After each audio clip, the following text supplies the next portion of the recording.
निंबळक तालुका नगर येथील आदिवासी भिल्ल समाजातील कुटुंबांच्या मालकीची जमीन परस्पर खरेदी करून लाटल्याप्रकरणी MIDC पोलीस ठाण्यात नगरमधील व्यापारी, उद्योजक, बांधकाम व्यावसायिक, तलाठी, दुय्यम निबंधक अशा 13 जणांच्या विरोधात फसवणुकीचा गुन्हा दाखल करण्यात आला।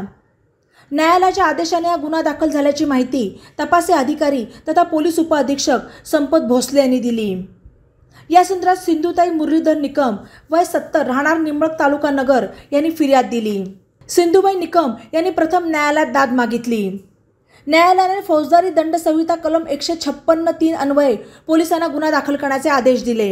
दिनेश भगवानदास छाबरिया राहणार सावेडी नगर, सरला भगवानदास छाबरिया राहणार सावेडी नगर, शिवाजीराव आनंदराव फाळके राहणार कारेगाव कर्जत, आशिष रमेश पोखरणा राहणार सर्जेपुरा नगर, जयवंत शिवाजीराव फाळके राहणार कर्जत, आकाश राजकुमार गुरुनानी राहणार हरदेवनगर संत निरंकारी भवन मागे सावेडी, माणिक आनंदराव पलांडे राहणार पिंपळ रोड मुखाई पुणे, अजय रमेश पोखरणा राहणार सर्जेपुरा नगर, गौतम विजय बोरा राहणार कापड बाजार नगर, नरेंद्र शांतिकुमार फिरोदिया राहणार शोभा सदन DSP चौक नगर, कामगार तलाठी हरिश्चंद्र विजय देशपांडे राहणार निंबळक तालुका नगर, मंडलाधिकारी दिलीप श्रीधर जायभाय राहणार नागापूर नगर आणि सहाय्यक दुय्यम निबंधक वर्ग 2 नगर या 13 जणांविरुद्ध गुन्हा दाखल करण्यात आला।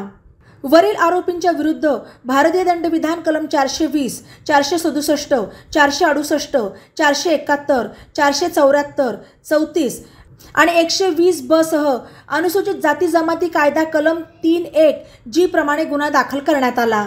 ई नवा मराठा YouTube चॅनलला सबस्क्राइब करा आणि बेल आयकॉनवर प्रेस करा।